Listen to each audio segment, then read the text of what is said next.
네, 이 복을 하는 건 영원한 집을 덧입고자 한다 이 말을 하는 겁니다. 하나님이 우리 손으로 하지 않냐고 사람의 어떤 그 인위적인 그런 것이 아니라 물리적인 이런 그 육신의 죽고 삶이 아니라 하나님으로부터 오는 영원한 집이라는 것은 이제 우리가 변화된 몸을 얘기하는 거잖아요. 그죠? 변화된 몸을 얘기하는 건데 이거를 우리가 덧입기 위해서 이 땅에서 이렇게 애를 쓴다 이 말하는 거예요.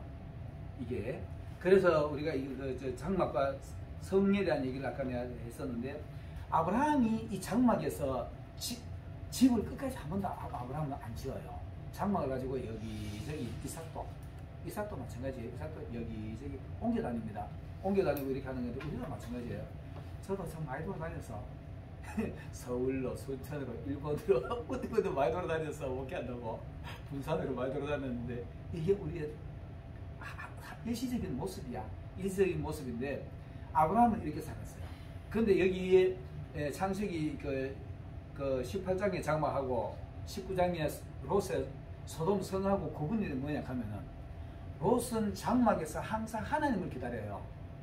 장막 문에 이러고 힘들 때마다 장막 문 앞에 앉아가지고 힘이 쭉 빠져가지고 하나님의 천사가 오시면 좋겠다 이런 기대감을 가지고 있는데 롯도 있잖아요. 롯도 소돔 성에가 있는데 거긴 소돔 성이잖아요. 소돔 성인데 성에가 있는데 롯도 거기 살아보니까 너무 엉망이야. 그 19장에 보면 롯이 소돔 성문에 이렇게 기대가지고 섰더라. 이것도 기다리는 겁니다. 우리가 롯을 얘기할 때 롯이 신앙 엉망으로 얘기하잖아요.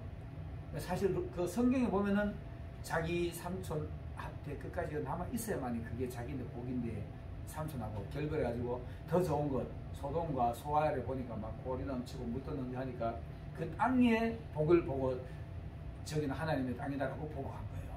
이게 실수야. 이게 실수인데 롯이 떠날 때 아브라함이 있는 그 가나안 땅은 완전히 막 척박한 땅이야. 왜 그럴까 하면 아브라함의 종들하고 롯의 종들하고 꼴 때문에 싸웠으니까 꼴이 없다는 얘기잖아요. 메마른 땅이고 꼴이 없다는 뜻이야. 그러니까 롯이 그쪽으로 가고 여기는 완전히 척박하고 메마른 땅이가지고 앉아있는 거예요. 앉아있는데 그 아브라함의 마음은 그런 거가 눈에도 없어요. 안중에도 없어요. 안중에 없고 저놈의 자식 저거 애비도 없는 거 자기 동생의 아들이잖아요. 자기 동생 나홀의 아들인가? 그렇지. 나홀의 아들인가 이런데 이놈의 자식 아비 없는 거 내가 불쌍해가지고 후계자 삼으려고 데려 나왔습니다. 그게 성경에는 후계자 삼으려고 데려 나왔다고 말하는 적은 없지만은 창세기 15장에 보면 그런 유사한 문장이 있어요. 아브라함 생각이 있어요. 그런데 이놈의 자식이 이 목자들끼리 싸우니까 좀 지가 아래 것이 좀 지그를 말리든지 좀 적당히 타협하고 좀 말려야 될 건데 꼴이 없으니까 아마 이렇게 돌리고 자기 하이들 뒤통수 차주고 야 이겨라 이랬을 거야. 아마 악동도 뺏어 이랬을 거야. 나는 그게 이제 나는 이거 성경에 내가 짐작이니까 그렇다고 말하면 안 됩니다. 그게 아브라함이 보니까 너무 민망하잖아요. 야 니하고 나하고 간에 꼴이긴데 싸우면 되겠냐? 고마 헤어지자. 니 더 좋은 데 가지고 해라. 니가 어디 쪽 가든 니가 좋은 데 먼저 선택하면 내가 나중에 선택할게. 여러분 이건 목회자 우리 이래야 됩니다. 어디 가지고 남들하고 골려다가 다른 사람보다 내가 더 좋은 거 가지고 니가 가지고 말고 남들이 좋은 거 다 가져가고 조금 나쁜 거 가져가더라도 그렇게 하세요. 그게 아브라함의 마음이야. 그렇게 이놈의 자식이 참말로 가버리네. 그게 아브라함이 속으로 서운한 거예요. 아, 이 자식 내 나이가 많아 이제 자녀도 없으니까 이건 내 후계자 삼으로 데려왔는데 그게 창세기 15장에 보면 이렇게 돼 있어요. 아브라함이 떠나고 난 뒤에 롯이 떠나고 난 뒤에 아브라함이 힘이 축 빠져가지고 장막 문 앞에 이래 있어요. 앉아가지고 무릎을 꿇고 무릎이 이래 있어. 이 하나님의 천사 나와가지고 야 너 왜 그렇게 축 처져 있는 말이 아니라 고개 들어라 일어나라 이렇게 말해요. 일어나가지고 넓은 들 한번 봐봐라. 이러고 나니까 아브라함 그것을 노력하는 거 보면은 내 씨 준다 그러는 거야. 안 좋습니까? 씨 주세요. 내가 하나님이 씨 안 줬기 때문에요. 여기 내 종으로 가는데 가장 진실한 종 엘리에셀을 내가 후계자로 삼겠습니다. 이거 사인해 주세요. 결제해 주세요. 이렇게 말해요. 얘 내 종을 할 거니까 그렇게 인정해 주세요. 이 말을 봤을 때는 종을 자기 후계자 삼으러 가는데 로 당연히 자기 후계자 삼으러 들이지 않았을까? 난 거기서 그렇게 말해요. 그게 하나님 천사가 있다가 아니다. 네 몸에서 났잖아. 이게 거기 이제 사라가 웃고 아브라함도 비웃어요. 웃고 이래요. 근데 이제 결국은 나잖아요. 근데 롯이 이제 이 성령 가지고 아브라함도 항상 하나님을 바라는 마음으로 있지만 롯도 거기 가보니까 너무 험해. 세상이 너무 험하고 막 세상 보니까 너무 험하니까 아이고 성령 가지고 우리 지금 그렇고 성문에 앉아서 누구 기다리는지 모르겠지. 나는 그 사실 다 천사 기다렸다고 이렇게 봅니다. 롯도 이 롯이 신앙이 좋은 사람입니다. 그 기다리는 마침 천사가 왔어. 만약에 롯이 그거 기다리지 않고 신앙이 안 좋은 사람이면 그 천사는 발견 못했을 거예요. 거기까지 오르자 거기 니까 좋다고 놀아 그러지만 그 천사 발견 못해요. 그 롯을 내가 그 천사를 만났기 때문에 나 기다렸다 이렇게 난 봐요.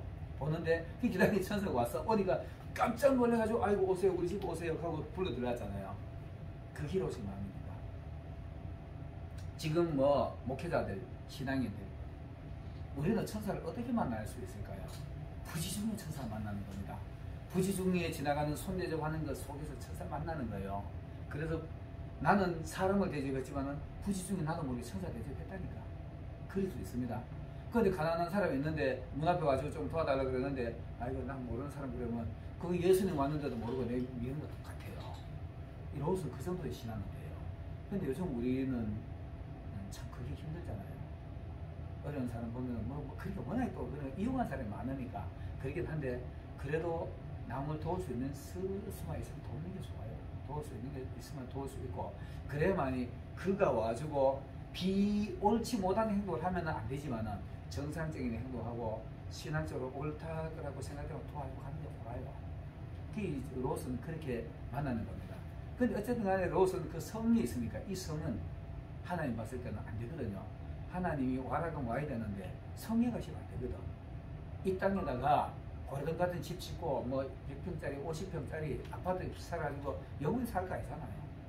그런 거 우리가 너무 막 가면 안 돼요. 내가 이제 여수들어서 우리 아들한테 그 얘기를 자주 우리 아들이 이제 나이가 많으니까 동생 집이 40평짜리 집이 괜찮아요. 그거 가보면은 나와서 힘이 쭉 빠져. 아빠 우리는 언제 저리 오지겠네. 나도 아빠랑 마음이 아프더라고. 그러면 이제 내가 지금 이런 식으로 얘기를 해요. 이 땅에 사는 게 다가 아니야. 짧아. 내가 우리 아들한테 요즘 이제 제 대학교 이제 하고 하니까 내가 자주 하는 말인데 너 대학교 4년 해가지고 내 학교 초등학교부터 대학교까지 해가지고 몇 년 하느냐. 초등학교 6학년, 고등학교 3학년, 중학교 3학년 12년, 16년 정도 하자는 거지 대학교까지. 그 16년 정도 공부해서 그 16년 공부했는 게 써먹는 게 몇 년이지 않느냐. 기껏 해봤자 30년이에요. 30살부터 쓴다 그래도요. 30살부터 직장 생활을 한다 그래도 60이면 정형퇴임하잖아요. 16년 공부해가지고 30년 써먹은 거는 나머지 필요가 없어. 다 정형퇴임해보면 필요 없잖아요. 그래서 그거 할거 아니냐. 이런 얘기 자주 해줘요. 애들한테 너무 철도는 말을 하는가 모르겠지만 그 신앙이니까. 그래서 거기서 적당히 배우되 신앙이 최고야 이 얘기를 해주는데 이 실제입니다. 우리가 여기 뭐 많이 배웠다고 많이 가졌다고 큰 소리 치잖아요. 한순간에 그거예요. 진짜 한순간이야. 이 성을 아무리 싸지고 있어도 하나님 와가지고 안 되겠다 하면 한순간에 날아가는 겁니다. 그래서 우리가 이 진짜 장막에 그어야 돼요. 우리 이 육신이 너무 육신을 가지고 막 전전긍긍하고 조심하고 물론 우리 육신 관리는 해야 됩니다. 잘 관리하고 그건 해야 되지만은 여기에다가 애착감을 가지고 신앙보다가 여기에 더 내 몸에 더 신경 쓰고 신앙보다 내 집이나 내 차에 더 신경 쓰고 이러면 못 써요. 그래서 이 성막이라는 뜻이 장막이라는 뜻이 그런 의미가 있습니다. 자, 그 다음에는 또 성막이라는 의미가 있는데 성막도 똑같은 의미인데요. 이 성막은 하나님이 거하시는 성막인데 성막이라는 말은 군데 많이 나오는데 출애굽기 26장 30절에 보면은 너는 산에서 보이는 대로 성막을 지어라. 하나님이 계실 수 있는 성막. 산에서 보이는 식양대로 하나님이 원하시는 대로 내가 너희한테 보여준 그대로만 지어라. 다른 거 더 하지 마. 가감하지 마라. 이렇게 말하는 겁니다. 그래서 성경의 말씀에 가감하면 안 됩니다. 말씀을 가감하면 안 되는 게 바로 우리의 성전을 지어가는 겁니다. 그 다음 또 회막이라는 뜻도 있는데 출애굽기 29장에 보면 나오고 이거는 여기서 모인다라는 뜻입니다. 교회라는 뜻이죠. 오늘날 우리 교회를 얘기하는 겁니다. 예배당을 말하는 건데 예배당에 사람들이 모여서 은혜를 같이 나누고 하는 것, 사람이 모이는 곳, 이게 바로 회당입니다. 그 다음 증거막, 하나님의 율법을 증거하고 재판할 때 하나님은 말씀으로 판결하고 재판할 때 증인들이 이 증거막 앞에서 증거하는데 이 오늘 이 증거막이 뭐냐 하면은 하나님의 말씀을 여기서 증거하는 거예요. 하나님의 은혜를 여기서 간증하고 교회에서 이게 바로 증거막입니다. 증거막. 그리고 이제 민수기 1장 51절에 있는데 그들로 증거막과 그 모든 기구와 그 모든 부품을 관리하게 하라. 하나님의 교회를 잘 관리하는 겁니다. 성전도 관리하고 그 다음에 교회도 예배당도 관리하고 그 다음 또 성소 구별된 장소 구별된 거룩한 장소로 말하는데 제사장들이 그 규범에 따라서 들어가지고 일하는 곳을 성소라 이렇게 말합니다. 내가 그들 중에 그 성소 이거 또 같은 말이죠. 아까 같은 말이죠. 자, 그 다음에 이제 11페이지로 넘어가서 법막이라 그러기도 합니다. 법막. 모세가 시내산에서 받은 십계명을 법궤 속에 넣고 시소수 안에서 보관했다. 그래서 법막이 났는데 역대하에 보면 모세와 이스라엘 회중의 법막을 위하여 이런 표현이 있어요. 그 법막. 그 다음에 하나님 집 사사기에 보면 이런 말씀이 있습니다. 하나님이 계시는 곳이니까 당연히 하나님의 집이지요. 그러나 하나님의 처소. 그래서 우리가 하나님의 집, 하나님의 처소, 우리가 하나님의 집이 되고 하나님의 처소가 되어야 됩니다. 하나님이 계시는데 좀 하나님 계실 만한 집이 되어야 되죠. 그래서 사도행전 7장 46절에 보면은 하나님의 처소를 준비하게 해달라. 다윗이 옛날에 그랬거든. 다윗이 옛날에 내가 하나님의 성전 짓겠습니다. 그러니까 야 너는 안 돼. 네 아들 솔로몬이 이것을 지을 것이다 이렇게 말합니다. 이것까지 하고 지금 2시라 조금 쉬었다 하겠습니다.